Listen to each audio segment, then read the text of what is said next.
कहानी lyrics Hindi presented. संघर्ष ही जीवन है। जब भगवान ने किसान को दे दी अपनी सारी शक्तियाँ, जो मुस्कुरा रहा है उसे दर्द ने पाला होगा, जो चल रहा है उसके पाँव में छाला होगा।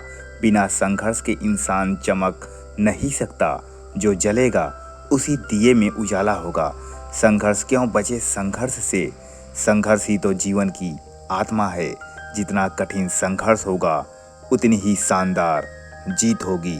एक बार एक किसान भगवान से बहुत ही नाराज हो गया। किसान बहुत ही मेहनती था, बहुत मेहनत से वह खेतों में अनाज उगाता, उसकी देखभाल करता, पर अक्सर उसकी फसल खराब हो जाती।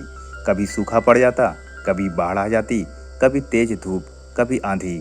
कोई ना कोई कारण बन ही जाता कि उसकी फसल खराब हो जाती। एक दिन वह किसान गुस्से में आकर आसमान की ओर देखकर भगवान से कहा, हे ईश्वर, आपको लोग स्वर्गज्ञाता मानते हैं कि आप सब जानते हैं। कहते हैं कि आपके इच्छा के बिना एक पत्ता भी नहीं हिलता, पर मुझे तो लगता है कि आप छोटी से छोटी बात भी नहीं जानते। आपको तो ये भी नहीं पता है कि खेती बाड़ी कैसे करते हैं। अगर आप जानते होते तो हर समय जो बाढ़, आंधी और तूफान आती है कभी नहीं आता। आप नहीं जानते कि कितना नुकसान उठाना पड़ता है हम किसानों को।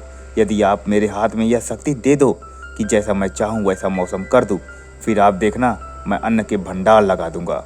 भगवान इस किसान के तीखे वाक्य सुनकर मुस्कुरा रहे थे और किसान के सामने प्रकट होकर बोले, मैं आज से तुम्हें यह शक्ति देता हूँ कि तुम अपने खेतों पर तुम्हारी जैसी इच्छा हो तुम वैसा मौसम कर दोगे। मैं बिल्कुल भी दखल नहीं दूंगा, तुम्हारी इच्छा से सब कुछ होगा। किसान बहुत खुश हो गया। किसान ने गेहूं की फसल अपने खेतों में बोई। जब उसे लगा कि खेतों को धूप चाहिए तो खेतों को धूप मिली। जब पानी बरसना चाहिए तभी पानी बरसा। आंधी, तूफान और बाढ़ कुछ भी उसने अपने खेतों पर आने नहीं दिया।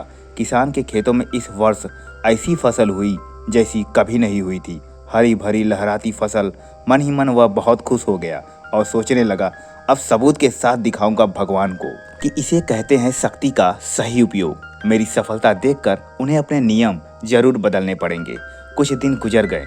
फसल काटने को तैयार हो गया।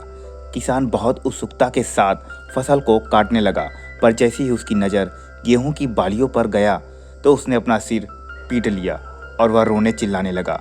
गेहूं की एक भी बाली के अंदर गेहूं का दाना नहीं था। सारी बालियां अंदर से खाली थी। किसान बहुत दुखी हो गया। उसने भगवान को रोते हुए फिर पुकारा, हे प्रभु, तुमने ये मेरे साथ क्या किया? क्या तुमने मुझे कोई सजा दी है? भगवान बोले, पुत्र, ये तो होना ही था। तुमने पौधों को संघर्ष करने का मौका ही कहाँ दिया। ना तुमने उन्हें आंधियों से जूझने दिया, ना ही तेज बारिश से सहने दिया और ना ही धूप में तपने दिया। एक भी चुनौती का सामना तुमने उन्हें नहीं करने दिया। इसलिए सारे पौधे अंदर से खोखले रह गए। जब आंधी, तूफान, तेज बारिश और धूप पड़ती है तभी ये पौधे अपने अस्तित्व को बचाने के लिए संघर्ष करते हैं और इसी संघर्ष से एक बल पैदा होता है जिसमें शक्ति होती है, ऊर्जा होती है। और यही ऊर्जा पूर्ति तेरे गेहूं के दानों की तरह जो नहीं फूटी। तूने उन्हें कठिन परिस्थितियों से गुजरने ही नहीं दिया जहां उनके अस्तित्व का जन्म होता। सारी बालियां इसलिए खाली हैं, इसमें एक भी गेहूं का दाना इसलिए नहीं है क्योंकि तुमने अपने पौधों को संघर्ष कराया ही नहीं। याद रखिए, सौण में सौणमीय आभा तभी आती है जब वो आग में तपने, गलने और हथौड़े से पीटने जैसे संघर्षों से गुजरता है। कोयले का टुकड़ा हीरा तभी बनता है जब वो उच्च दाब और ताप की मुश्किल परिस्थितियों से गुजरता है। इसी तरह हमारी जिंदगी में भी कोई संघर्ष ही ना हो, कोई चुनौती ही ना हो तो हम भी गेहूं की बालियों की तरह खोखले रह जाएंगे। कोई अस्तित्व नहीं होगा हमारा। विपरीत परिस्थितियां, चुनौतियां, समस्याएं हमें और अधिक निखारती हैं।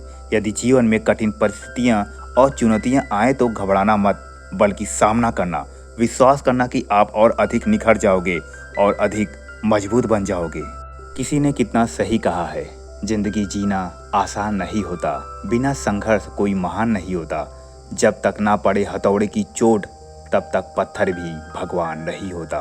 तो दोस्तों, कैसी लगी आपको यह स्टोरी मुझे कमेंट बॉक्स में ज़रूर बताएं और ऐसी ही अच्छी अच्छी स्टोरी सुनने के लिए मेरे चैनल कहानी लिरिक्स हिंदी को लाइक और सब्सक्राइब जरूर करें। जय श्री राम।